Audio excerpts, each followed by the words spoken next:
So what I'm going to share with you is how to stop making yourself sick.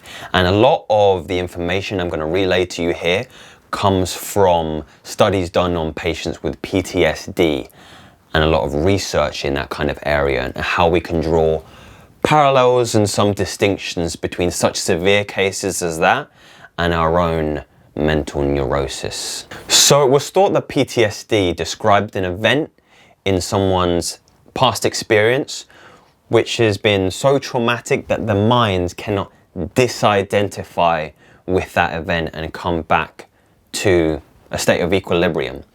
And I want to kind of run through that on the diagram behind me and give you more of a clear description of what that looks like, and also why it's a little bit wrong in terms of current research and how we can use PTSD as a frame of reference for how the more minor mental illnesses and afflictions can be remedied by following some of their really, really great solutions. So we're going to start over here in this little diagram. This is your body.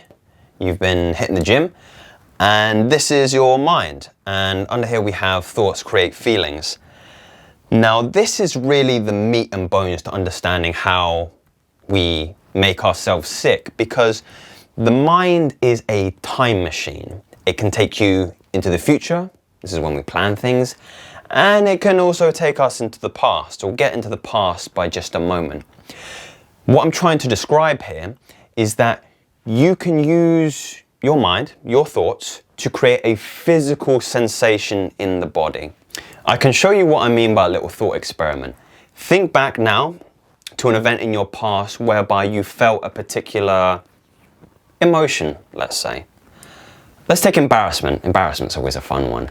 So you might have been calling someone at work the wrong name for the first week.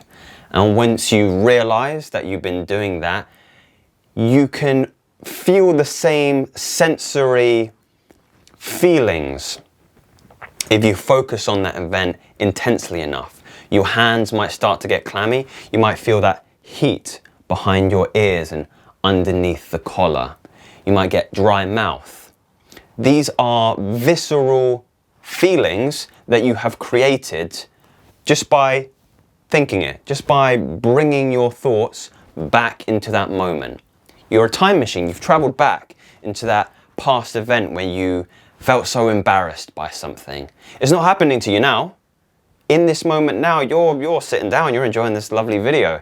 It's not happening to you now, but you have condition the body into a past experience.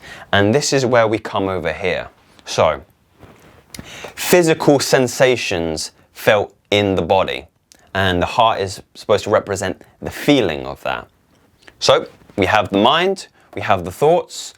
I called Deborah Suzanne for the past week, and somebody told me, and now I'm back here to when I found out and I felt so embarrassed, and it happens to the body.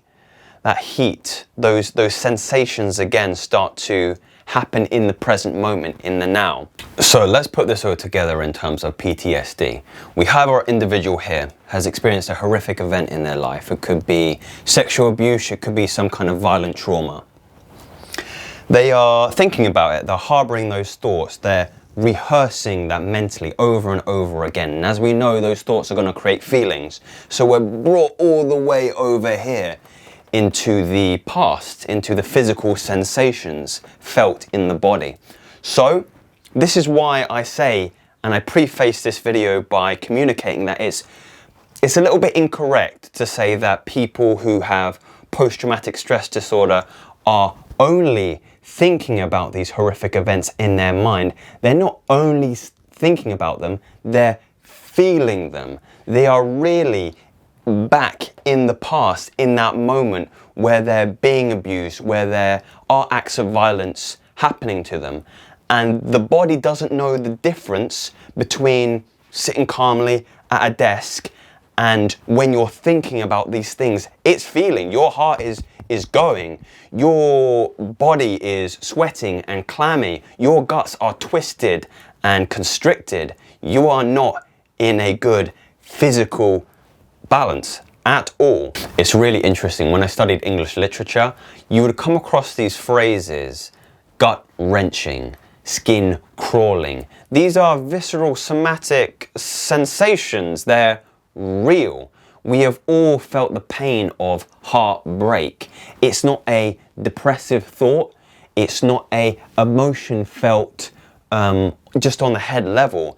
They are visceral. They affect the body. We can feel that pain in the chest. We can feel that empty, constricted, tight stomach. Our muscles might be tight and tonic.